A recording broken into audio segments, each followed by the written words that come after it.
السلام علیکم dear students. آج ہم بات کرتے ہیں اس کے شارٹ کویشچن آنسرس کی. پہلے آپ نے آئی ہوپ ہے کہ ایم سی کیوز جو آپ کو ویڈیو بھیجی گئی ہے اس کو آپ نے پڑھا ہوگا. تو یہاں پر آپ نے دھیان رکھنا ہے کہ آج ہم کویشچن آنسر کرتے ہیں اس کے. What is history? ہسٹری کے بارے میں کیا جانتے ہیں آپ؟ History is an organised study of past. یہ اصل میں ماضی کے بارے میں ایک بڑی منظم مطالعہ ہوتا ہے، یعنی اس کے بارے میں انفارمیشن دی جاتی ہے. It tells us about nations impacts. ہماری قوموں کے بارے میں بیان کرتی ہے. امپیکٹس اثرات کے بارے میں، ریزلٹس نتائج کے بارے میں، انسیڈنٹس اور کچھ واقعات کے بارے میں جو ماضی سے جڑے ہوتے ہیں، آف پاسٹ جو ماضی سے جڑے ہوتے ہیں ان کے بارے میں ہمیں یہ بتاتی ہے. In history past and present are interrelated very strongly. اور ہسٹری کا تعلق جو ہے ماضی اور حال دونوں سے بہت گہرا جڑا ہوتا ہے. انٹر ریلیٹڈ یعنی آپس میں یہ جڑے ہوئے ہوتے ہیں. یہ آپ نے یاد کرنا ہے. کویشچن نمبر 2 آپ سے پوچھا جا رہا ہے what is the basic purpose of history? History کا بنیادی مقصد کیا ہوتا ہے؟ The basic purpose of history is to give awareness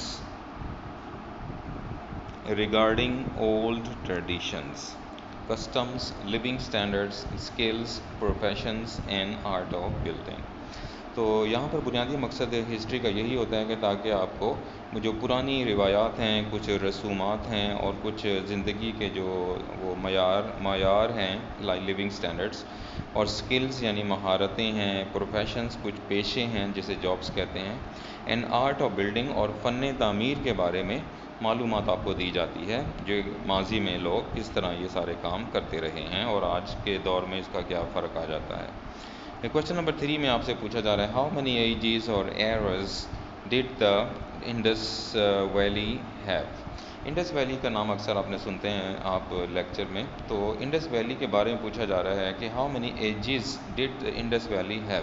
اس نے کتنے دور کو اپنے اندر سمویا ہوا ہے، آپ کو اس کے بارے میں جانکاری دی جاتی ہے، پتہ لگایا جاتا ہے. تو ایراز اس کو بھی کہتے ہیں، ایجز یعنی دور، زمانے. تو Indus Valley civilisation consists of 3 eras.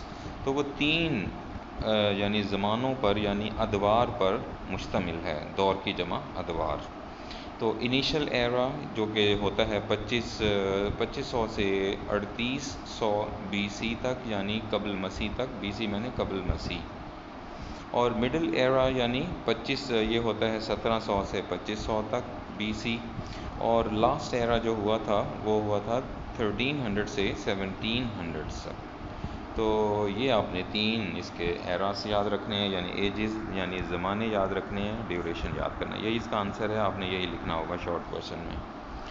Question number 4 میں آپ سے پوچھا جا رہا ہے name 2 important series of Indus Valley civilisation. Indus Valley کی جو سویلائزیشن تھی، تہذیب تھی، یعنی ان کا رہن سہن تھا، وہ 2 مشہور شہر کون سے تھے؟ تو آپ اکثر پڑھتے رہتے ہیں. Number 1 Mohenjo Daro and Harappa. English میں اسے اس طرح بول دیتے ہیں، لیکن اردو میں ہم لوگ اکثر بولتے ہیں موہنجو دڑو اینڈ ہڑپا، اس طرح کر کے اس کو بول دیتے ہیں. تو ایز یو لائک آپ نے انگلش میں یاد رکھنا ہے، تو اس دھیان سے یاد رکھیں. کویشچن نمبر 5 میں آپ سے کہا جا رہا ہے کہ when were the ruins of Mohenjo Daro and Harappa discovered?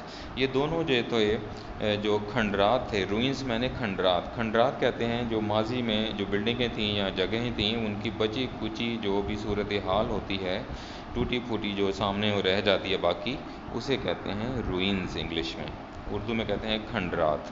تو یہ کھنڈرات کے بارے میں موہنجو دڑو اینڈ ہرپا کے کب دریافت ہوئے تھے؟ تو آپ نے یاد رکھنا ہے the ruins of Harappa and Mohenjo Daro were discovered in 1922 یعنی 22 بائی جان مارشل.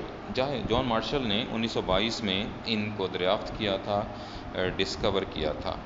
تو دھیان رکھیں بیٹا، یہ آپ کے 5 سوالات ہیں اور اس کو آپ نے یاد رکھنا ہے. زیادہ نہیں پڑھ رہے، بس 5 آج کے لیکچر میں آپ کے شامل ہیں، ان کو دھیان میں رکھیں. اور اس کے ایم سی کیوز میں پہلے بتا چکا ہوں، اب یہ ویڈیو ہے اس کے شارٹ کویشچن. نیکسٹ ویڈیو آنے سے پہلے آپ کو یہ 5 سوال یاد کرنے چاہیے بیٹا، تاکہ آپ ساتھ ساتھ چلیں اور برڈن بڑھے نہیں آپ کے لیے. Thank you very much. Take care. اللہ حافظ.